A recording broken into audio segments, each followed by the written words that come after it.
Hello, welcome everybody to another episode of Where the Mind Wanders with Spoons and Joe. I'm Joe, and this is Spoons. Say hi, Spoons. Hey there. And as our true fashion, we're just going to let the mind wander. We were having some interesting discussions before we went on air, and maybe we'll brush up on some of it as the mind wanders. But any particular point you want to start at to let the mind wander, Spoons? Um, well, I think I did want to say something since this will be technically our second episode that we put out. Why the first episode we talk about prior episodes that probably won't be released. If they are, they'll be in clips. Hmm. But basically, we spent the whole month of December recording on and off and just getting the flow of things and the technical issues and all that kind of stuff. So there are other recordings out there, but we just ultimately decided to go with what we had and just jump in and launch the project out there, which I was so glad we actually did it in the end of the year instead of waiting until January. So I was ready to get it kind of launched out. So it's kind of cool. I'm glad for it to be out there. Yeah, same as I. And we had some good support this following past Monday when we did the Yeah. first premiere. There's more people in the chat than I imagined because I just popped in there, figured you'd be in there, and then I saw a lot of our close friends are all showed up for support, and thank you all. Shout out to Sharon and Brandon and Michelle, and thank you Good. guys so much for your support. Yeah. Yeah, it was lovely. I kind of shared the link out to several people and I wasn't sure how many people would actually watch, but I'm glad some people tuned in and hopefully it was a interesting conversation. I think it was anyway. Yeah, yeah, I enjoyed it myself. And Yeah, even the chat, I was enjoying the chat, and our friends always point out some good things, and even got me considering some things as the week progressed. And I haven't been in any chats in a long time because I've always been kind of consumed with work. But being off the last 2 weeks, I've had the opportunity to join our chat, which will probably be the only chat I see for a long time, guys. So Spoons is gonna hold down the fort. Um, but yeah, I really enjoyed catching up with some of our friends. I seem to be out of the loop because of my time schedule lately, and I hope they understand. And I really did enjoy being in there, and I might even get to join the oversharing chat for the first time in months tomorrow. We'll see how that goes. But yeah, but next week I'm back to the grind, and like I said, Spoons will be in the chat, but might not see me for a while, so just heads up on all that. yeah, yeah. So it'll be good. Um, but yeah, so maybe we talk about hmm, time this week? You want to go any further on that? What you kind of felt about being on your vacation for 2 weeks? Well, I just had more opportunity to devote quote unquote time to things like meditation and contemplation and um, time's really flew. So I think it must have been good for the most part. Um, no, I've had a very good few days, very insightful, letting go of some of that time pressure, but which kind of led me to something else as I studied my own ego, and study the structure that's going on inside, becoming more of the witness of it, and just not judging it, but just watching it, just watching, and with the intent that I've expressed in previous episodes, to utilize this lifetime to learn truly what I am or become what I am, not what I think I am, but what I truly am. The world's called enlightenment or illumined or self-realization. That's ultimately my intent with this life, as I expressed last episode. And shout out to Sharon because she pointed out something really true, is that you don't really have control if it happens in this lifetime or not. But in the same sense, you should utilize your time to your best of your ability. Um, God helps those who help themselves, so to speak. So, but that doesn't mean it will happen in this lifetime, and there's nothing to be afraid of. Just accept that it will happen on God's time when everything lines up, when the stars align, so to speak. And with that, she's truly right. And it's actually said that the desire for enlightenment is one thing that has to be let go of to get to enlightenment, very ironically. Um, Right. because a desire will is what will hold it back. Just intention. And actually, this truly is where the mind wanders. I don't remember where I was going originally, so I'm going to sidetrack. One thing I started studying over the weekend before our premiere, I believe, but after we recorded that episode, was I came across there's a Buddhist mantra. It's very famous in Buddhism. Om Mani Padme Hum. Um, it's said to be a healing mantra. It's said to be all the teachings, the most important teachings of the Buddha packed into one sentence. And it's usually used, you see it like Tibetan monks or people chanting as a mantra, like a rhythmic mantra over and over and over and over. Um, but it was actually meant to be a contemplation, because it's like I said, it's like all the Buddhist teachings in one uh, um, sentence, what 6 syllables, so to speak, that would, if understood, would lead to enlightenment. So after I was like, so what does it mean? So what does it mean? Because it's Sanskrit, Om Mani Padme Hum, Mm-hmm. and so I did some research into it, and it was very enlightening. um, the first was Om, which Om represents. You could think of the higher self, the God, um, um, Christ, the Buddha. Om, said to be the true name of God, so to speak. It's the unmanifest becoming manifest. So it's your true self manifesting the dream. Um, then Mani, which would be that spirit that is incarnated into you. Mm-hmm. Like Padme is the lotus, or I should say, like or before Mani is that spirit, but it's translated from Sanskrit and as the diamond. And then Om Mani Padme. Padme is the lotus that's expressed in Buddhism, and the lotus is used a lot because the lotus is this beautiful, pure flower that pops out of the nastiest, swampiest mud. Mm-hmm. And then Hum, which is another sacred sound. It's very similar to like Amen, that like what Christians would use. It's the same kind of sound. Amen, Hum. Um, it's represented as the spirit of enlightenment, or so it will be done. Amen. Mm-hmm. So it's Om, the Godhead, your true self, the Buddha mind, the Christ consciousness.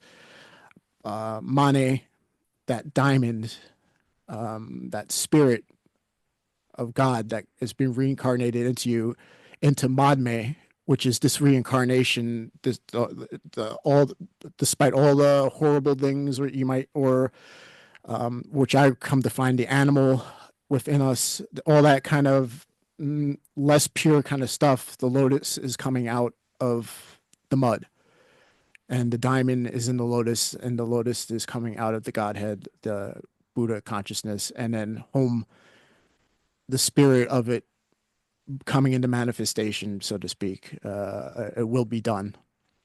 So Yeah. if you hold it in one contemplation, Om Mani Padme Hum, it's basically um, thy will be done. Thy will be done, O Lord. It's brings me to the teachings of the Buddha, who also said that if you, it's very rare to be born a human being. very rare, statistically almost impossible in the overall scheme of things to be born a human being. It's a blessing. To be born a human that's heard of spirituality or enlightenment or whatever is even rarer. And to actually seek it is the rarest of the rare. And the Buddha also taught that if once you've heard of enlightenment, nothing else will suffice. You might sidetrack, but once it's been planted into consciousness, no matter how long it takes, it'll be the end goal. Because once you've heard of it, means it's basically your destiny for it to come to fruition. And that further that in time, every being will be enlightened. It's just a matter of time, how much they choose to sidetrack and so forth. But it's already done. So Om Mani Padme Hum is kind of meant to release to release all worries and understand that you've been giving a gift, and the very fact that you've heard of it means it's already your destiny. It's only a matter of accepting that destiny and aligning with the will of God, so to speak. I always use the metaphor that God's always trying to get you somewhere. It's kind of like the GPS that once you type in the coordinate, it's trying to get you there, but doesn't mean you got to listen to the GPS. You can turn right or you can turn left and you can sidetrack. And then what does the GPS do? Recalculating. And it like, it still tries to get you, tries to plan a new route. You might not just add it another 5 miles, but it's trying to get you to that point still. And that's basically the will of God. It's Yeah. always trying to get you to that point, and it's a matter of aligning yourself with the will or not. So Sharon is totally right.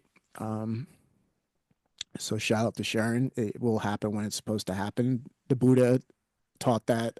All the great sages taught the same. That once it's planted in you, within you, it's only a matter of accepting the fate and intending it. Um, and we're all at different points, and it's straight and narrow is the path, so to speak. So while Sharon is right, I also understand that through experience, maybe being wired in INTJ like the Buddha himself, the Buddha was an INTJ, so that same kind of like stubborn one-sidedness got to get to the end. It was literally how the Buddha, if I don't know, people know the story of the Buddha, but he literally sat down under the Bodhi tree or sought, he didn't even know he was seeking enlightenment. He was seeking to transcend death, sickness, and old age. And he declared he would not stop until he overcame all those things, to which the universe brought him to this state of enlightenment, the state before one is born into this world where you do get sick and die and etc.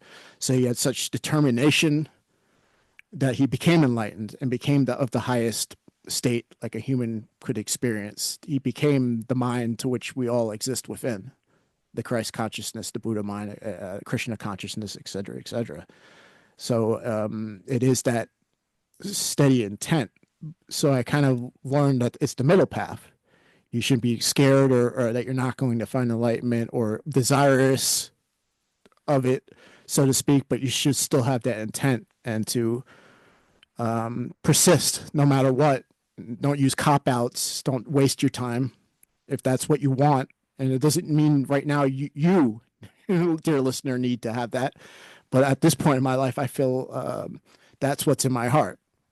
So I shouldn't have angst, but I also should straighten narrows the path, and that's where the eye is.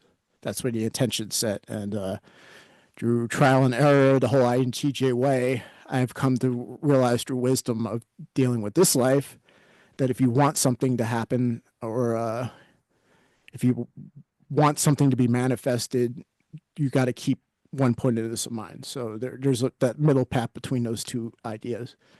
And Om Mani Padme Hum is to release, to know that it is your destiny if that's your intention. And that is the will of God anyway. And the Buddha's expressed it the same. Or I think Christ said the will of God is to, to experience heaven, to not put your treasures where thieves can steal them, so to speak, but seek that which is eternal, that doesn't die, eternal life, so to speak. And the Buddha was the same. I'm going to get to that spot where that is eternal, where death and old age cannot touch me. And having experienced that state briefly, I can say there's nothing the world can offer that even comes close.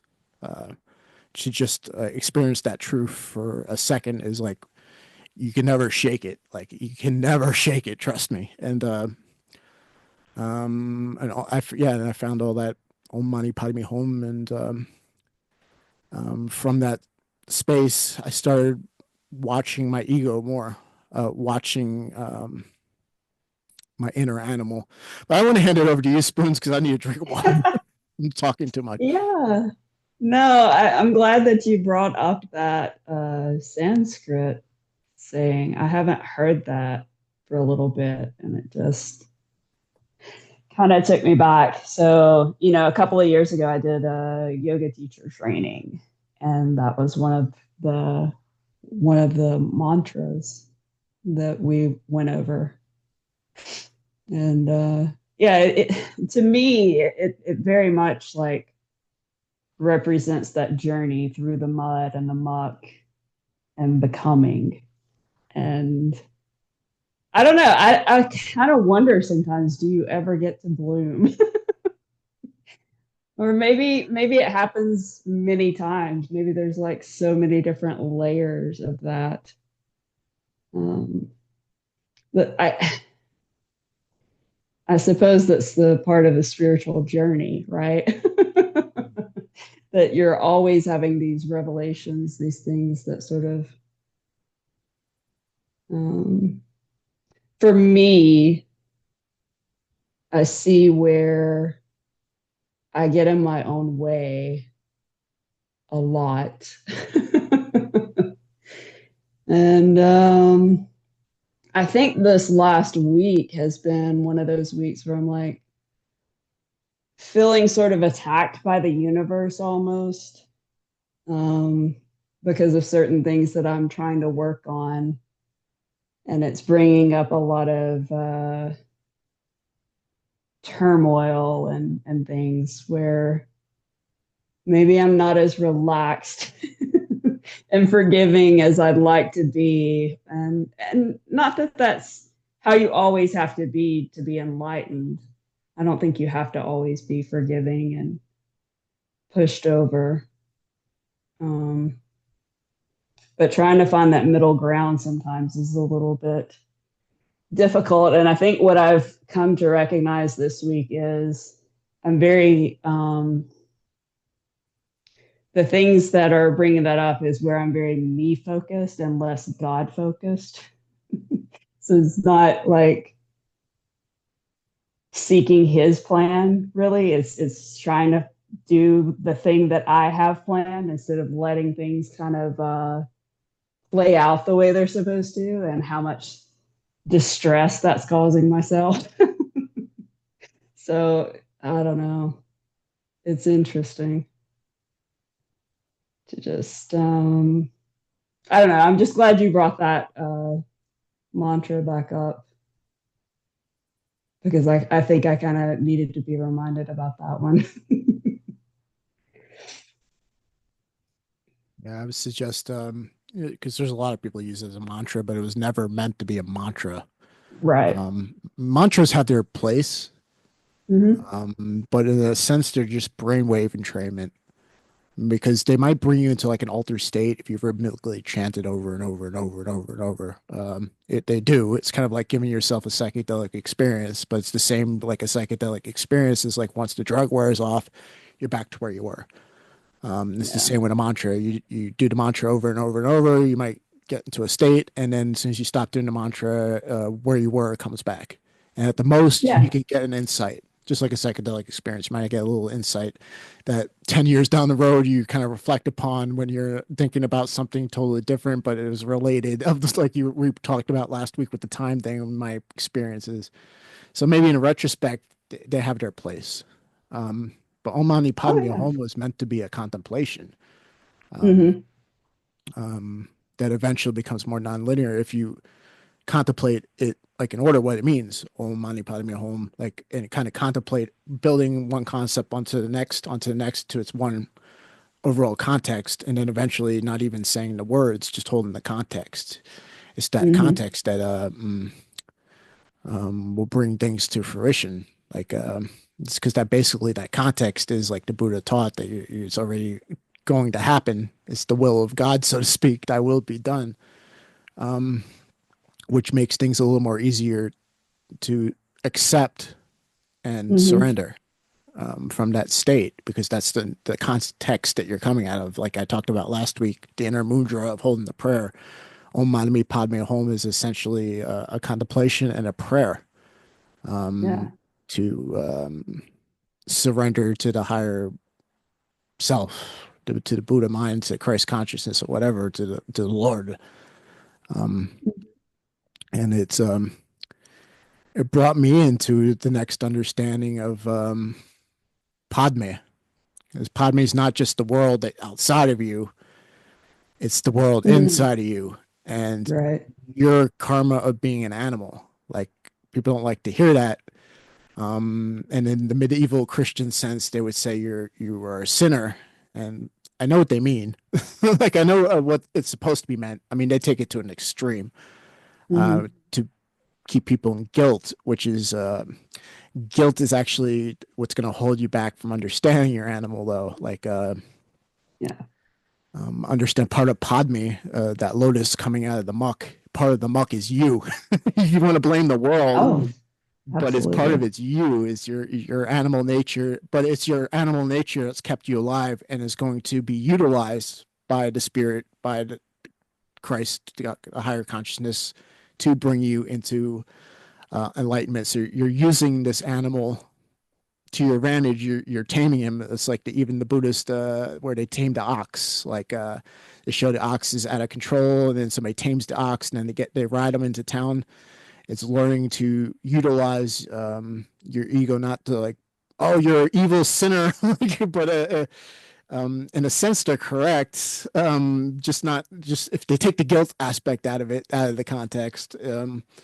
It's more about the animal is about what is the animal about? It's about survival. It's about I got to get because we in this world. Part of how the animal interacts with this world is it needs to get from the external to survive to food so that the animal was the food it have as desire so it needs to get energy from food and it's got to get water and then it's got the sex drive and it's got all these things that technically the Christians are right. It is quote unquote it's sin in the sense of getting to heaven because it's but it's it shouldn't be looked at as evil or guilt ridden is the point I'm driving at. It's more of Hmm. the understanding is it's the animal, and if you're honest and you watch, you see your animal arise, and you can see it's no different than a cat or a dog or a monkey or a Komodo dragon or whatever. It's the same thing playing out, and we're just humans. We got our hands, so we can build stuff, and we have the intellect, so we can manipulate symbols. But it's really being utilized by these animal natures that came from the animal kingdom. Um, and you can see it in yourself. I think of like throughout the day, we're all experiencing it. If you have a human body, you're experiencing an animal. If you're in denial of it or not, you're experiencing. If you're a human, you have a brain that is very similar to an animal's, other than the whole neocortex thing, where now it can think and abstract. But now you're just using those abstractions to be wielded by those animal energies. Like that, your very ego is the sense of separateness, which is what the animal is. It's separate from its environment, and it has to use its environment to survive. And the same things are going on inside you. So like for instance, I was been watching it, and I was at a Chinese buffet last night, and there's a lot of people that are moving around the buffet very slow, and they're just standing in the way and running like little kids running under your feet, and it's like just complete chaos. It's New Year's Eve. The whole place was packed. There's even they had so many people that even the hostess would be leaving like groups of people in the middle of the aisles, like while they're waiting for like a table to be free. It was just total anarchy in there. And so you go up to get your food, and like people will be doing these things that you would say are stupid or whatever. But then you're like, who says that's stupid? What's saying that's stupid? And then Hmm. you realize that there's this irritation that rises up. And immediately, at one point, it popped into my mind. Because I've had dogs my whole life, and if you ever had like two or more dogs, and they get to the food dish at the same time, what do they do? Like that same energy, that same annoyance is going on inside of you, and then you utilize your abstraction to say they're stupid. I want food. They're stupid, and then your mind spins these whole stories about, oh, they're fucking idiots, la la la. But are they, or is that just your animal creating a perception because it's still got Yeah. those built on those base energies, so to speak. Yeah. And one thing I've been noticing is if you're in kind of a witness state and you're kind of experiencing it kind of detached, is you get like kind of a compassion for it. If you're not weighing it down with guilt, if you're looking at, yes, we're all quote unquote sinners, but it's just the animal nature. That's the way God created us, so to speak. And it's up Mhm. to us, the spiritual us, the Mani coming in, the diamond in the lotus, like coming up out of the muck, because part of the muck is coming up out of your own um, karma of being an animal. And we are all utilizing um, this animal to reach higher states of awareness and etc. And part of that is accepting you got an animal, and kind of when you get a compassion for your animal, all of a sudden you see it in everyone else and you see it in the collective. And then a lot of things make more sense. Like a lot of things that really are clear to me at this point are not conspiracy. It's literally the animal being played out in a collective fucking manner.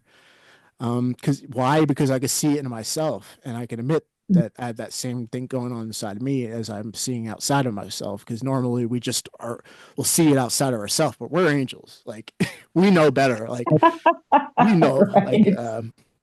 but understand that there is no separate from even Jung's collective consciousness. We're talking about a collective ego, like a fractal. Right. Like that's what the collective ego is. It's not like a hive mind, so to speak. It's like a fractal, and we're all being sort of a smaller fractal off this collective ego, which Carl Jung talked about. That's where all the archetypes are, and that's where all those energies, like we talked about Saturn last week, but all those gods exist within the collective ego or the collective consciousness, and we are fractals off of it. It's like the blueprint for us as humans. Um, and then we reincarnate as a spirit into this animal. Like in the now, it's up to us to tame it and utilize it for the betterment, and not to continue its perpetuation. Because as humans, we could do a lot more damage, as Carl Jung pointed out as well. Like we could do a lot more damage than an animal can because we have intellect. So if we let that animal energy wield our abstractions and wield those Mhm. things we see war, like the horrors that humans do that no one needs to be reminded of. But it's all very interesting watching my inner animal play out. And it's one thing is, yeah, you have compassion for it, which leads to by default the compassion for others because we're all coming from that same collective consciousness. But it's also funny. It's hilarious. I burst out into laughter so many times the last few days, even like I would be sitting there and like this knowingness, like getting irritated about I can't get my food fast enough, and thinking about those Mhm. dogs fighting over a food dish, and I'm like me hungry, me want food now, get that away, stupid, like stupid, and make you get that away, like Yeah. anyway, so yeah. Yeah. I mean, it is. It's very interesting to think about taming the inner animal. And I don't know. I was thinking about how you're talking about the compassion piece. And I don't know if this is like the difference between our personality types. So I often find myself having compassion for other people before having the compassion for myself. So it's like a lot of times I feel like I'm drawn to recognize a lot of things about people, and it gets tricky because sometimes I just kind of, even just in first meeting people, I'll recognize some things about them that they don't want to know that you see those so crystal clear. Um, I don't know. I'm trying to think of how to say this. Anyway, so I don't know. I find myself having compassion for people and maybe not doing things for myself because I feel like I should do things for other people first to help kind of relieve their pain and ignore my own. And so the struggle I'm having is like acknowledging where it's difficult for me to say, okay, I picked me in this scenario. Like I got in an argument with a passenger this week, and it was one of those things. I say I got into an argument, but it was really just her screaming at me about the situation. She wanted me to wait for her, but she didn't want to schedule it that way in the app. And I kept trying to help her and walk her through it. And, I was trying to be patient. I was trying to be helpful because I could clearly see she was having a horrible time. Um, and maybe if I could just be a little bit more compassionate to her, maybe I could make her day a little bit better. But as the interaction just kept going, I couldn't do anything to help her. Even if I did everything that she was asking me to do, it would have never been enough. She was just kind of like a black hole of need. She was not in a state where anything would have satisfied her. And so I had to sort of choose myself in that situation and just be like, I can't, I've offered you what I can give you, and this is where I draw the line. And I still felt bad about it. Like it wasn't even like a bad thing to do. Say, okay, you haven't paid for this service, so therefore I'm not entitled to wait for you or do anything additional for you, and that's okay. But yet I still find myself feeling guilty about that in a sense. And it's the struggle. It's like putting other people's, even like a total stranger, because I can see that they could benefit if I could just give them this little bit more. And then I realized I don't actually have that to give today. And sometimes we have to be a little bit selfish with ourselves. And I don't know, there's just this whole, I guess, struggle I'm having with that. And then it's like, well, for the most part, I wondered, I'm like, well, maybe I'm not being compassionate, but I don't think that's the case. I think it's more learning that lesson in where you have to say, okay, I actually don't have that to give today. And being okay with that. Yeah, but part of what I noticed about compassion or love is it's not like the New Agers subscribe it, where you just turn yourself into a doormat, so to speak. What love really is, or compassion, is understanding. Yeah. Um, and part of that understanding in the right context could be get the fuck out of my car. You know what I mean? Like, because you see simultaneously that there's nothing that can be done, that people are expressing what they are, and you cannot change anyone's mind, and you cannot force anyone to be any different. Like any time you say somebody should have did this or should have did that, you're posing a hypothetical, and a hypothetical has no reality. It's just this fantasy. So it's this abstraction, because if people could be different than what they are, they would be. So it's a waste of time. It's mental masturbation in a sense. Like part of compassion and love is understanding the truth of the situation, and Some it doesn't mean be nasty or be mean necessarily, but what it means is understanding this is what this person is or what they're experiencing, this energy they're coming out of right now. We're all expressing our, ourselves from where we're at right now, conscious wise, and part of that is like this is kind of more nonlinear understanding. It's not understanding like a logical understanding necessarily. It's more of a this knowingness, like this seeing, reading the room all at once kind of deal, where you're like, okay, this person is coming out of a certain energy. They can't help but be what they are right now, and part of Mhm. them being what they are right now could mm, actually be detrimental not only to me or to but to others, and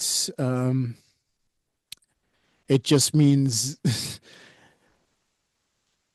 like understanding which you don't know how you're going to act out of that understanding, but you got to trust that you'll do the right thing out of that understanding. It's when you were coming out of a falsehood, like something that's not true, something we made up, to where we have not so right actions. But if we're coming out of truth and understanding, like true love, like you just take the right action kind of effortlessly. And part of it, guilt does arise um, because you think you could have done better, but guilt only is another hypothetical. Guilt always comes out of a hypothetical. Like, Mhm. I could have did this better. I could be like this. No, you couldn't. If you would, you would have.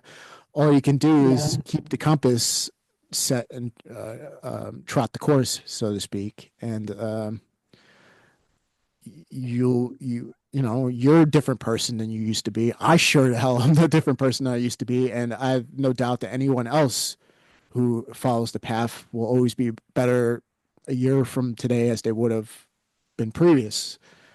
Yeah. Um, so it's just yeah, it goes back to like the whole guilt about sin thing I was discussing. That's the wrong way to look at it because it's coming out of a Mhm. hypothetical that has no reality. Like it's not true. Like if you if you could have done something different, you would have. All you can do is Yeah. maybe recognize the error by having more clarity and understanding from what goes from understanding in a logical sense to understanding in a loving sense to understanding from the higher self sense. It just keeps going as you go up the scale, so to speak. But it's always just a new understanding, a higher degree of truth, and from that context, you act and think out of, so to speak. So um, that's all I got to say Yeah. about that. Yeah, I think it is just sort of that perspective shift because say I was doing this 5 years ago or 10 years ago and was in this same sort of situation, I would have done whatever to have tried to help that person to my detriment. I would have overgiven. And, you know, maybe maybe that interaction was more about being able to take the time and reflect on it and see, even though there is like this bit of guilt that I feel about it, 10 years ago, I would have felt guilty about that for probably a year or more. It would have like haunted me and given me so much anxiety. And I would have just continually beat myself up about it. And now it's sort of one of those things. It's like, well, I can see the part I played in that. And there are things I could have done better, maybe. But also, there's a part of me that's like, you saw the things for what they were, you did the best that you could, and you actually chose yourself over like a self sacrifice sort of mentality previously. So I don't know, maybe that's just like a testament to where I'm sort of healing my overgiving nature. And yeah. getting a different perspective on that. Because there's always this dance with that about feeling selfish. And it's not selfish to choose yourself sometimes, even though a lot of people will tell you that. Sometimes you have to. You shouldn't Yeah. always choose yourself. You should always consider other people, but there's just certain times it's you have to. Yeah. Yeah. It's learning to do the greatest good for all, like which includes yourself. You're still a part of the all. Like it's Right? like you're not different. Like you're still part of that collective in and on both the ego sense as well as the self, as they call it in the Vedas, or Christ consciousness, Buddha mind, or whatever. We all are oneself on two different levels, so to speak, of the higher self, but also of that collective unconscious, as Carl Jung would have put it. And yeah, like I said, love is more of an understanding. Like love, truth, light, they're all synonymous.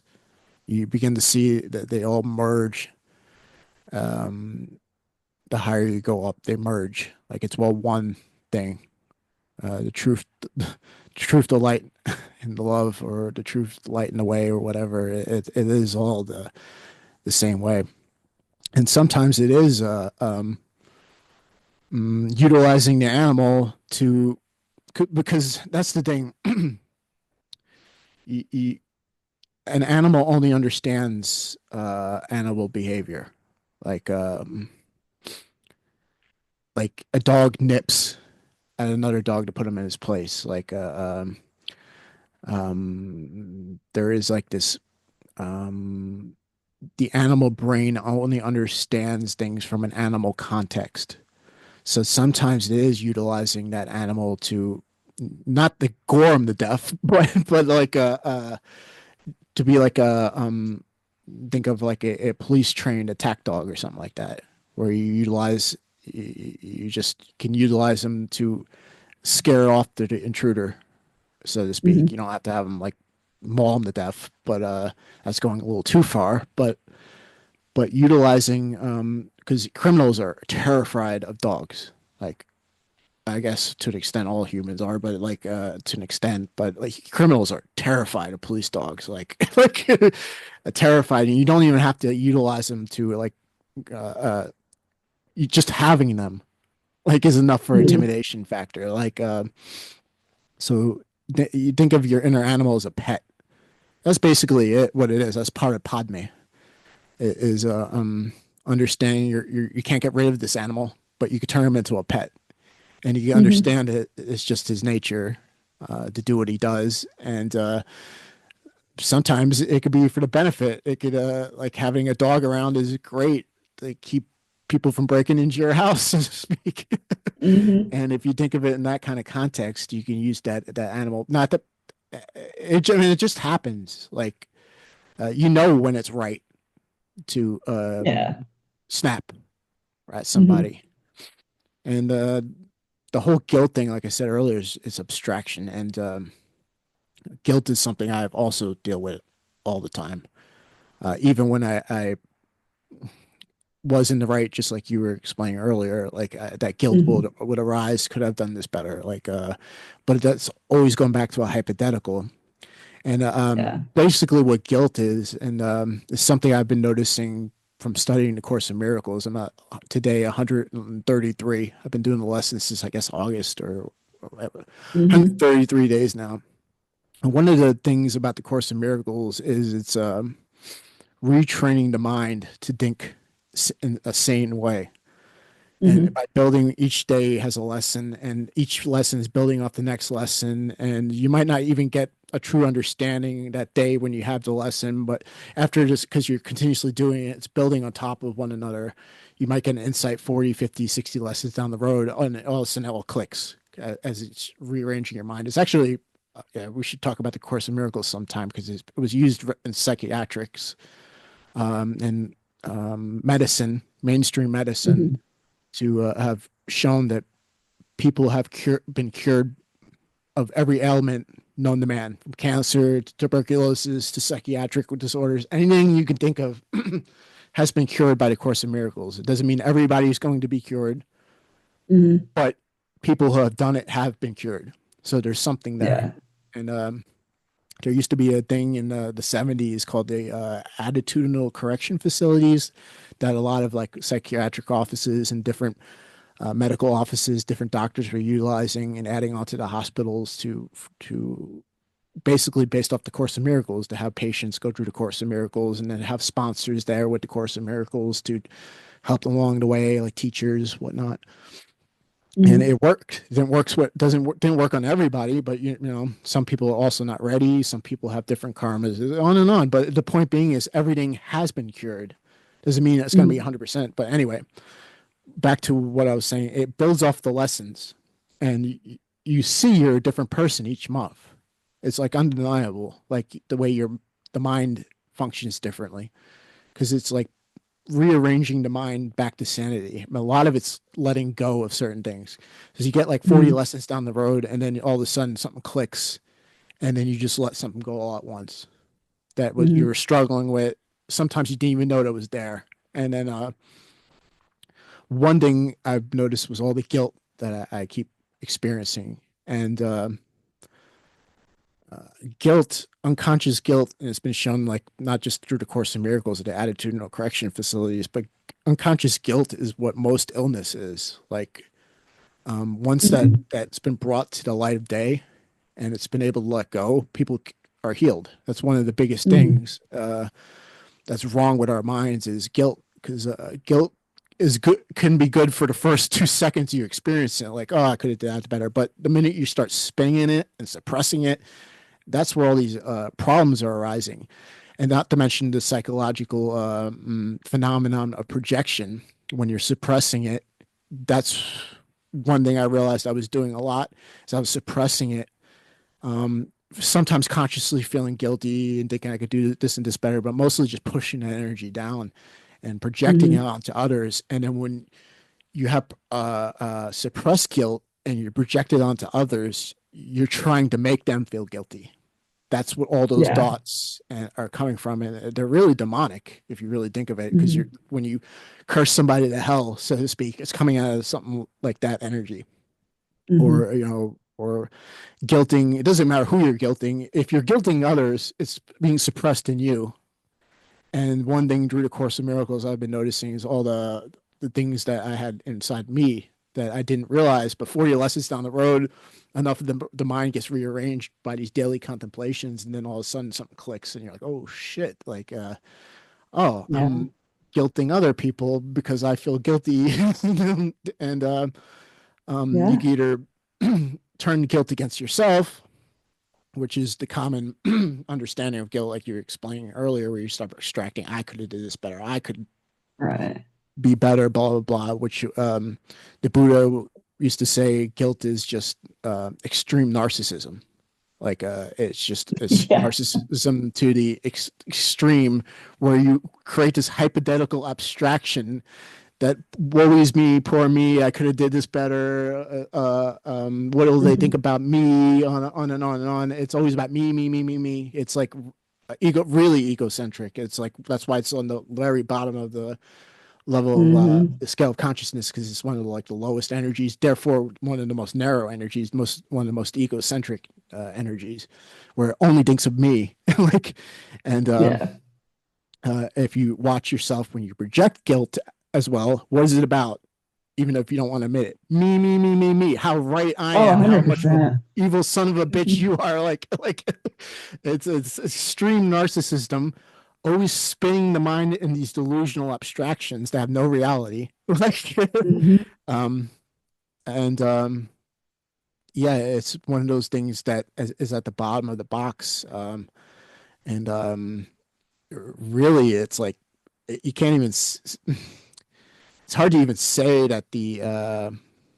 I think guilt is the very barrier of what an animal. It's like the very bottom of what an animal experiences. Like, um, but with humans, because we have the mental factor of abstraction, we can continuously juice guilt, and then what do we do later? We just push it down. And Hmm. it comes up again and spins the mind again. And then we're either projecting onto someone else or a group of people or a country or I've noticed that most conspiracy guilt, conspiracy, conspiracy theories are coming out of this energy, Yeah. guilting others, they're just spinning paranoid delusions that really have no reality. Like the mind Right. cannot be trusted in a state of guilt because it's basically creating a hell realm. It's not even creating Hmm. any truth whatsoever. It's cherry picking little facts here or there to spin this narrative. But not just picking on that. That's just one way it manifests. Yeah.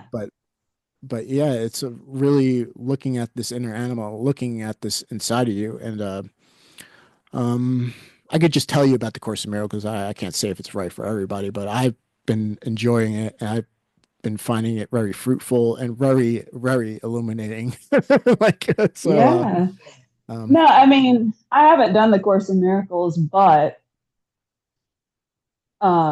there's so many ways you can release things, let stuff go.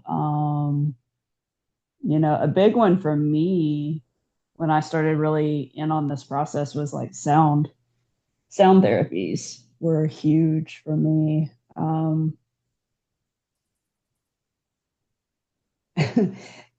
I never real I mean, I always knew I was kind of bottling stuff and suppressing things, and it doesn't even all have to be like guilt stuff necessarily. It can be so many different things that you bottle and it gets stuck in your energy.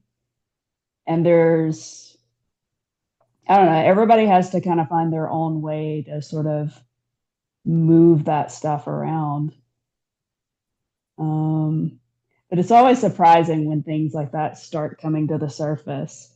I had one of the funniest ones. Well, it's funny to me now. One of the things I had suppressed was like this.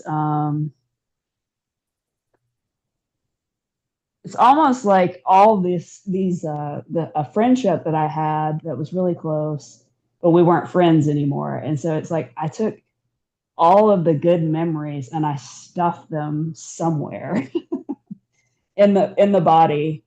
And during that sound therapy, it tapped into that, and all these flood of great memories came up and good times that I had with this person. And you know, it was interesting to have stuff like that come out because you don't think about typically you think about things that are horrible or bad or stuck in your system, stuck in your energy, but it's not always that.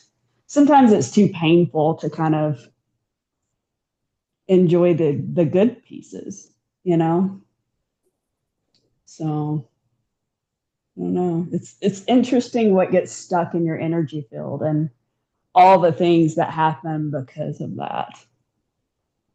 I think most illness is just stuck energy. And I think that's why, sound therapy, Reiki, all of those particular things I'm really interested in because I see results with that personally. But I also get that's not for everyone. Um, I run into a lot of people, doing the work that I'm doing, and they ask me the last few months, like, what do you do besides this rideshare stuff? So I've started channeling. I've been making the joke. I've been channeling my inner Brandon, our friend from Oversharon, and I just start talking about, you know, the things that I'm doing, my Reiki practice that I've started up, and my consultations that I've kind of trying to pitch it out there to people. And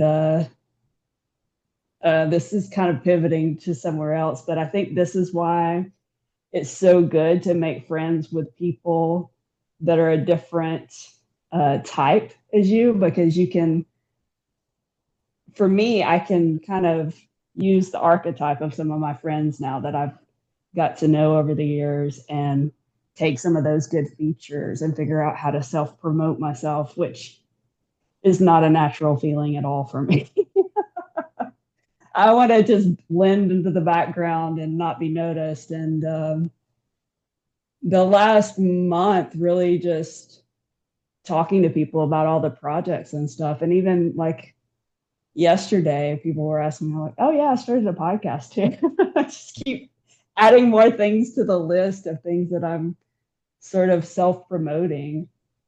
And it's fascinating to see how some of that you have to pull from other people sometimes. Not really fake it until you make it, so to speak, but like I don't know, just observing and seeing how I can use that example, and then it will naturally flow into a more um,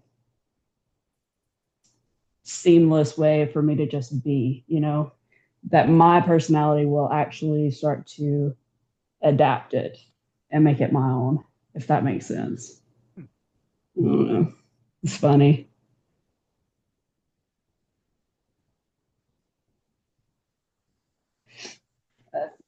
Yeah. I don't know. That's something that's kind of been on my mind the last week or two, really, is just some of the personality types that I've made friends with the last few years. I don't know that we would have been friends like, say, 10 years ago. I would have been like so intimidated, I think, to have conversations with a lot of the people that I have conversations with now that You're talking about would me, have aren't never you? happened. Yes. All the thinkers. I'm like, how the hell did I get stuck in a chat room with a bunch of thinking types? Like, how are they taking anything I say serious? No, everybody thinks that's kind of a well. I think I'm preaching to the choir here. You looked into it, I don't know if yourself, but it's like even the like a T inferior like an INFP. That doesn't mean you don't think. Everybody thinks. There's not a human being Yeah. on this planet that doesn't think. And no, just because you're an intellectual type, quote unquote, doesn't even mean you're that smart either. It has nothing to do with like IQ or that kind of deal. It's just a preference to how the mind works, because the mind is actually all four of those cognitions: the thinking, the feeling, the intuition, and the sensing. It's all an aspect of consciousness or mind. Like so think all thinking means is your reasons like that's reasoning uh um how you come to a conclusion, that you put more emphasis on reasoning, but it has nothing to do with intelligence or intellect for that matter. Mm-hmm. Everybody has intellect. It's on a spectrum based on the whole IQ thing, but it's like everybody thinks like and there could be INFPs that have a way higher, we'll call IQ, than like an INTP or INTJ or whatever, Mm-hmm. that are way more intelligent, because IQ is not about thoughts. It's all those functions. Being Mm-hmm. able to come to pattern recognition, so to speak, for to make it simple, but like how quickly you can recognize patterns, like how quicker your functions, which has nothing to do about your preferences. Mm-hmm. um, because part of the mind is just as much thinking and reasoning as it is feeling, as it is intuition, as it is in the sensing or memory. Um, Yeah. yeah, so I know I'm kind of preaching to the choir in a sense. I think you already know most of that for the most part, but for those who don't know, like just because you have an F instead of a T does not mean that you're stupider or whatever, because that's usually how people initially hear that. Like, oh, I'm an F. That Yeah. means I'm not as smart because I don't use T. No, it has nothing to do with it. It has to do with preference. But Yeah. it's how you come to an overall conclusions based on all the Right. functions working together. You just put more Yeah. of I a mean, preference if on. you just go by like school in general, like I did horrible in school. I didn't see the point in it. It none of that made any sense to me. It just seemed like a waste of time. Um, so I didn't put in a lot of the effort that people need to put in. And but anytime it came time to do like the standardized tests, like the annual tests or whatever, things like that, I always made like really high scores. It's like Mm. I'm barely passing in other ways. And then, you get to these standardized tests and I'm scoring pretty way higher than what people would expect. And I think it's just pattern recognition because on the standardized testing stuff, it's a lot of pattern stuff. You're just working it out. But anyway, I don't know. It's just funny to think about some of that stuff. I think, especially with like INTPs and INTJ specifically, the thing that always made me leery about these types is you can see things that I don't want you to see. And that's like a nightmare for INFP because if I don't want to be seen, yeah, I can't hide things from that particular type. Is how it felt to me, and so I think that's a lot of the drawback that I had with those sort of relationships. But what I've noticed is once you start kind of working on yourself and you work on the insecurities about those things, you can be friends with a lot of different people. They're not triggering those insecurities that you have within yourself. Yeah. So, Yeah, I don't think I've ever had a problem, even when I was younger. Thinking back, I think I had a lot of INFP friends, especially female ones when I was younger. Um, uh-huh. I think it was more the extroverted types that got on my nerves. Like, because I can see that. I used to be like the type of person who would be annoyed if you just didn't shut up. Like it's like an Right? ENTP, which was my shadow personality. Still sometimes I'm like, oh my God, shut the fuck up. Yeah. Shut up. Just because it Yeah. entered your mind doesn't mean you have to say it. Like just but yeah, that all extroverted types used to get on my nerves. But I don't think I ever had a problem with INFPs. I'm like, you guys are chill. Yeah. Like, but as long as you're chill and you're like, you know when to stop talking, like we're cool. Like, uh, Yeah, it's like hit and miss with extroverted types when I was younger because if they're going to take up all the conversation, then I don't have to participate really. So that's fine. I didn't want to talk most of the time anyway. Um, it just depends. Now, these days, that does get my nerves if somebody's just on and on and on about something that I'm not interested in. That's tough. It's tough. And I'm interested in so many things. If we can't find something like reasonable to talk about, there's probably a problem there anyway. Um, it's funny. you know, I used to be a Oh, lot more in my head when I was younger. I guess that's what irritated me, that they used to pull me out of my head. That I had to deal with the external world now. Like it just would it'd be too much. But as I got older, especially going through the army, I kind of got over it, and I've been getting over it more and more. Where I don't care. Like I have a lot of good extrovert friends now, but like, yeah. and I don't mind being in the external world as much.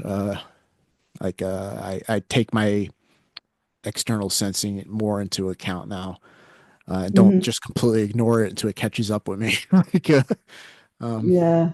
but yeah, what used to annoy me is just I wanted to be in my head all the time, like having conversations like I do with you or you guys in general. I had never, I would say the army was about when I started. So Hmm. well, I was 21. Before then, like a lot of people thought I was a mute, like especially like in school. So I talked to a very few people, and I didn't really go on and on like I am now. Um, Hmm. I had to learn that like by having more faith in myself or Hmm. more not being so self-conscious, like that I can express myself now, and I might still rub you the wrong way, but like I always was afraid to rub people the wrong way. That's why I didn't talk. Yeah. And like I said, like people in school thought I was a mute, and I even remember I used to have this had this friend when I was 18 and 19. Um, he was this blonde guy, and I'm pretty sure an ENTP, and all he ever did was and I would always just stand there. So they used to call us Hmm. Jay and Silent Bob because he never shut the. And I just stood there, and everybody was like, "Oh, here comes Jay and Silent Bob," because he was a blonde guy, I was a dark guy. I was always quiet. He was always blah blah blah blah. Yeah, that's hilarious. Yeah, I would definitely say a lot of my friends that I was like really close with were usually an extroverted type, I would say, because they would do all the talking. I wouldn't Yeah, have to. That's what I'm going to pair up with. And, then in like a very small group of friends, I would actually have some conversations. But even in that, when I was younger, I don't know, I guess because my brain goes to all these creative, imaginary things that I think about. And sometimes I would say stuff and people would just be like, what the hell was that? So I didn't really share a lot of those kind of things with many people, just, I don't know. My brain goes funny places sometimes. Like when I was, we were probably like in our 20s or something like that. Leather pants were like this big thing for some reason. Everybody was like buying these leather pants. And every time I saw people in leather pants, all I could think was the tag says not to machine wash. You're just wearing dirty pants. That's all I could think. wow, I never knew that. Is that true? Yeah. I You can don't like know. wash them, wipe them off, but you can't wash them. The pleather ones anyway. Oh my God, And so that's all I could ever think about anytime I saw somebody wear. so Like, much makes let's sense not. now. When I used to go to like clubbing when I was in my 20s, I have a very sensitive sense of smell. Uh Like huh. actually, too, that's like a really really sensitive smell. Hmm. My hearing as well, but to an extent, and but like smell, and I would be near some of these females, and like yeah, like when they wore like leather pants or skirts or something like that, there was like I could pick up something. It wasn't like foul, but it was just Hmm. kind of like bothered me. And now you Yeah. just said that, and I was like, really? You can't wash them? Oh my God! And then all of a sudden it all flooded in. I'm like, that makes so much sense now. Like, Yeah. I was Well, used to it's be not around them only and be like, that, like, yeah, not even that you can't wash them. It's uh, also like it's not a breathable yeah. thing. So, of course, you're going to like sweat and stuff, and it's going to be Mm. just gross. Yeah, that was And the that's all like I the could think about. it was like not foul, but it was like a hint of, I guess, foul. I don't know, but Yeah. that mix of perfume is like the very distinct smell. I can remember it clearly to this day. Like, I Hmm. mean, it makes sense. I never thought about that. Yeah, you can't wash them, can you? See, you need a friend like me. Random shit like that. And people are like, where the hell did that even come from? I'm like, I don't know. Mm, I'm shopping, I'm looking at labels, and I'm like, why would you buy this? You can't wash it. mm. Oh, I don't know. Yep. I don't know. My whole thinking about like sense of smell and hearing and all of that stuff. This year, I've noticed, like, as I'm working through certain things that I've been working on, my hearing has improved and my sense of smell has improved. And I'm kind of trying to speculate out on some of that stuff. Um, which I just think is so interesting, really. Um, One of the things I've wondered is because, talking about my type being, I pick up all the stuff in my environment to a certain degree. I wondered if the things where I have all these sinus infections and things like that, which decrease like your hearing and your sense of smell, if that's kind of like your body trying to suppress some of those senses because it's overwhelming.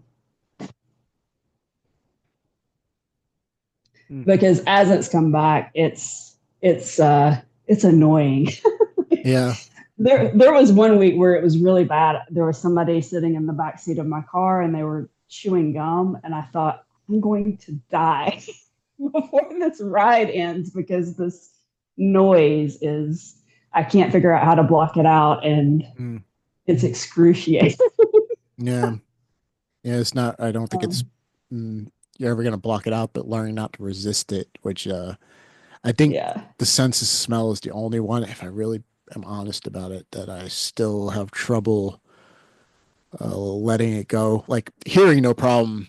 You know why? Because one, the army and all the explosions and the mortar attacks and all that kind of crap um, eventually really desensitized you. But it was Sandra has this sensor in her car that's broken, and it's a stupid Mercedes where you have to literally take the whole engine apart to replace this whatever $20 or $30 freaking sensor. So the Mm-hmm. sensor periodically every 5 or 10 minutes it goes doot, doot, doot, doot, doot, doot, and it could go on for like another 5 minutes before it shuts off, and there's nothing Yeah. we could do about it. And we she brought it to the mechanic because you got to get inspections on your car every 2 years here, and you got to to get your license plates renewed. And Mm-hmm. they literally the mechanic is like, I have to pull the entire engine apart to get to that stupid sensor. It'll be like not even worth what the car is worth to do all that work. Oh So God. just so Sandra, the way she deals with it, she just turns up the radio. So, but like me, like I don't drive very often. But every now and then I'll take it and go to work or something like that, and it's just like doot, doot, doot, doot. So you become very zen, like this just going on in your audio field, because it's really loud and obnoxious. Mm-hmm. Check oil. Like, yeah, okay. Like, um, but yeah, but it's the smell, the smell field. Like, Mm-hmm. it still can turn my stomach. Like if the cat litter box, and even if it's not rancid, after everybody else walks to the apartment, does says they don't smell anything, I smell it. I'm like, Sandra, Mm-hmm. you got to clean the Katzenklo, Yeah. the cat litter box. She's like, I just did. I'm like, you got to do it again. It's horrible. I can't take it. Mm-hmm. Um, yeah, but it's like learning to just not suppress it because you're right. I believe that you, especially introverts, because I suppressed my external sensing for a long time, Mm-hmm. uh, but it's learning to not suppress it, but to go with it. It's Yeah. Zen. It's Zen. They teach you a lot of Zen exercises, or that's the first thing that the Buddha said, that you're a slave to your senses. That it's the first thing you gotta let go, or is your attachment to the senses by learning to not resist the senses. So, like I said, I'm still working on the whole smell things, but yeah, to learn not to suppress your hearing, but to be able to become more zen about it. Yeah. Mm. Yeah. It's the fun stuff, like the unexpected new problems you have when you let old problems go. Mm. Where the hell did that come from? Ugh. Luckily, you can't actually die from listening to somebody smack gum, but I did have the urge to want to scream, but I did suppress that. I suppose that's fine. I don't know. I noticed some of that stuff, and it does balance itself back out. Like my sense of smell is still not great. Um, may never be again. I don't know. It's one of the good things. Like when I was still doing patient care, I always like to do the wound care stuff because one, it's fascinating. Sounds a little morbid or whatever, but it is Mm. fascinating. You get a lot of And experience. because I have the decreased sense of smell, Mm, didn't matter. It didn't gross me out or anything like that. So mm, I could trade that stuff off easy with other nurses. You do that in the ER sometimes. mm. Like whatever somebody else's weakness is, you're gonna Yeah. trade off patients. God bless you, man. Because I've dealt with different jobs. The smell of death, I can't. Oh my, I still can't take it. I've learned little tricks. Like my grandfather was a retired cop and he was a detective for a while, so he used to have to do all kinds of things. Like when somebody committed suicide, they would in front of a train, they would have to go collect the body parts and stuff like that. And they Mm-hmm. could have been there for days before they knew about it. Yeah. There's like a little trick that I learned that works. You take like a bandana or a handkerchief or something like that, and you just spray it with cheap perfume, and then you bite down the Mm-hmm. handkerchief, and so the smell it goes up there. But I can Mm-hmm. still like in the background smell whatever I'm not wanting to smell like it. Yeah. Um, but it does keep you from like gagging because Mm-hmm. yeah, the smell of death. Everybody, to an extent, dealt with a dead Mm-hmm. mouse in the wall or something like that. But like, Right. bigger things smell worse, people. Like, um, yeah. But Yeah. yeah. So yeah, it's good that there are people like you out there because I can't handle it. Even being a soldier and Yeah. infantryman stuff, I couldn't. Yeah. Yeah. That's part of it. Yeah, I was thinking about that the other week because I had this lady that was asking me so many questions about why I left nursing. And um, one of her questions is, I told her about all the emergency stuff I did. And she's like, well, why didn't you just go and work in an office after that? Which is actually what I went and did. I went and worked in insurance after that. Um, but she's just like, why didn't you just go work in the office? And my answer to her was, and it was just kind of this thing that came out before I could even process it. And I said, it's boring. Like the whole thing about working in an emergency setting for that long period of time and then trying to work on people that weren't. There's such a mind shift with that. I think it would have I think it would have actually just been more difficult to try to do that than to just stop for a bit and go work in insurance so I could kind of level back out. Because my whole thing, why I had to leave, was one, I mean, the hours were just so ridiculous. I didn't have a life at all. I just sort of existed. And my compassion had completely burned out by the end of that. I was so miserable and I had given way, way, way too much. And I think if I'd tried to still keep doing patient care, even in a relaxed environment, I would have been the most miserable No. person to be around. Because you have to have at least that spark of compassion left. And I got to that point where it was just like, I hated everything. Mm, yeah, because you didn't want to numb yourself to it. The only way you can really be a doctor or a nurse or a cop or a soldier, like to keep doing it is you gotta like harden yourself to it, numb yourself to it, and Mm-hmm. um, That's why doctors and cops and soldiers usually have a very dark sense of humor. This is a way to Mm-hmm. deal with it, like to release some of those feelings. But it's like I don't think you can. It's not that like cops or nurses or doctors or soldiers don't have compassion and feelings, but it's like if you're gonna keep doing it, it's like they either suppress it or they learn to be very zen about it and they come off as very cold. And sometimes they are, Yeah. especially when they suppress it. They're very cold. Hmm. But it's like you can't function in those jobs without learning to do that. Um, No. or you'll go mad, like or burn yourself completely out. Yeah. Uh, Yeah. Yeah, I mean, I basically just suppressed a lot of things and just I always said I'd deal with it later, you know. Now is an emergency. Let me deal with this now and I'll deal with that later. And then I always say later never came, but later comes. Whether you want it to or not, later comes and you have to start dealing with that stuff or it mm. does drive you mad. I guess the best ones So. that learned how to deal with it are people that work at the morgues.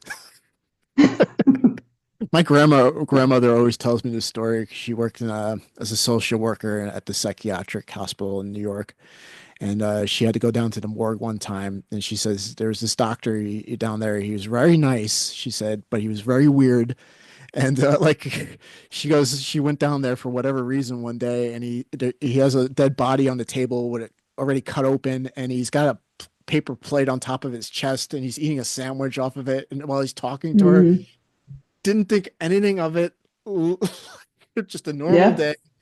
He had like just this weird sense of humor, she said, but he's like the nicest man ever. But that's just it's like they seem to figure out how to deal with it. 'Cause that's not the first time I've heard of like a mortician or whatever, or what do they call them that do the autopsies? Coroner. Coroner, yeah. Like they have the weirdest sense of humors, but it's like if you deal with dead people and you see all that on a daily basis. Like literally, you see dead people. You know, a nurse doesn't see a dead person every day. A cop doesn't see a No. dead person every day. Like they literally see them every day in every which way they've died. Like so, you really learn to be to deal with it. And they always Yeah. have like a really good sense of humor, though. A very weird sense of humor, but Yeah. they're definitely a different bunch of people.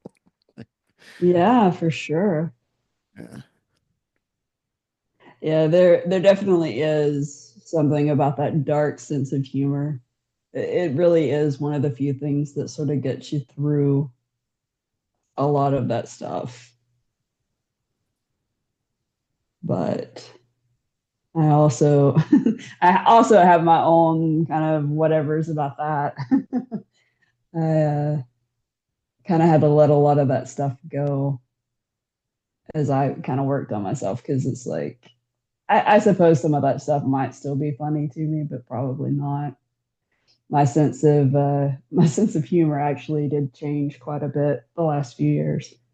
Just I don't know. I think part of that is you can actually see more of the pain in people instead of the funny, and that's always interesting. It's hard to laugh when you know you can see or suspect the root of the pain that it comes out of. Yeah. It's like learning to love, to find the humor. Like humor is divine, man. It really is. Because humor is the only way you can hold love and joy, not spiral into darkness, but be in darkness is to find the humor. And humor comes out of truth, contrasting truth, and seeing the absurdity, and that is a release to let some of that light and love in there, and that's why you laugh. Then Mm-hmm. there's the dark side of humor, which is just ridicule, but that's something different. But like divine humor, that's one trait of every sage or enlightened master or avatar uh, or saint for that matter, is they always have a sense of humor. Like, because you can't live in this world and deal with this world without developing a sense of humor, and to see it, the absurdity of it is, I think, a divine gift because it is a way Mm-hmm. to release it and not take it so serious. Um, Yeah, for sure. and being able to laugh at yourself. 'Cause they said that you want to find where you don't have humility, find the part you don't want to laugh at about yourself. The part Right. you're being serious about, because they said what humility goes humor. So, Yeah. Yeah. I've definitely had actually over the last few months a couple of those revelations of where I'm getting in my own way about stuff. And it's so fascinating that I just immediately fell over kind of laughing about how ridiculous I was being in all of it and how it's 100% all like a perspective that I shoved on myself and caused my own problem. And then you see that and you can't help but laugh about the ridiculousness of it. I don't know. Those are those are some interesting ones. I don't know that whole thing with the heart opening sort of stuff I've been working on basically the last half of 2024. I don't know, man. That's so unexpected, I guess. Some of the places that went. Uh, like I could even remember all the way back to an episode where I was just like I had to be either two or three because I my sister wasn't here yet. So I had to be at least that small. And my parents got me this puppy. And we're in the car and this puppy just wanted to be next to me, wanted to love me and is so much attention. And even at that young age, apparently I was like this avoidant type to the point I don't know if the car was actually moving. If it was, it wasn't moving fast, but the window was down. And I took the puppy and I dropped it out the window because I'm like, I just don't want to deal with this. My parents had to go and get the puppy, or whatever. But I'm just like, that whole thing, when that memory came back up, I couldn't help but just fall over laughing about that because I was like, oh, that's like an innate thing. yeah, If you're yeah, doing stuff like that at that young of an age, yeah. it didn't just happen. It's like almost cartoony. It would kind of make me laugh Yeah, too if you picture like that's what comes to my mind. Like this cartoon, like grabbing it like by the collar by pinching it and like yeah, yeah. I just literally picked it up and went, boop, dropped it out the window. It yeah, didn't hurt the puppy at all. yeah, I yeah. swear to God. I had that dog for years, but No animals were hurt during the making of this episode. yeah, it's just like, wow, what an insight to get like a memory one from that far back. Mm, And yeah, like, oh, and so you've been doing that your whole life. yep.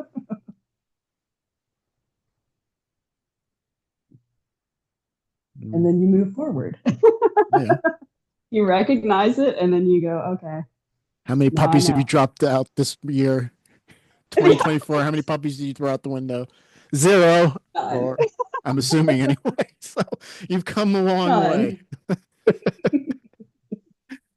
Uh, Yeah. all right. I think we should start probably wrapping it up though. We've been going a long time. I thought last week we broke our record. This week for sure. Oh wow. I don't even know how long we've been going, but it's got to Yeah, be I a don't little. know. Yeah. All right. Well, we definitely wandered around again this week. Oh yeah.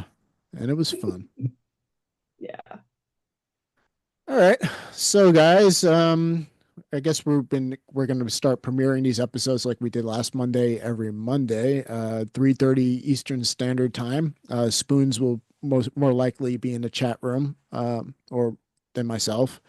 And yeah, so I hope you got your fill today of where our mind wandered and join us I guess we'll shoot for every Monday at 3:30 p.m. Eastern Standard Time on YouTube, and then the following day we'll drop onto other platforms. Right now, mainly Telegram, but to come on other platforms soon enough. So, I hope you enjoyed Where Our Minds Wanders. I am Joe, and that is Spoons, and until next time. Yeah.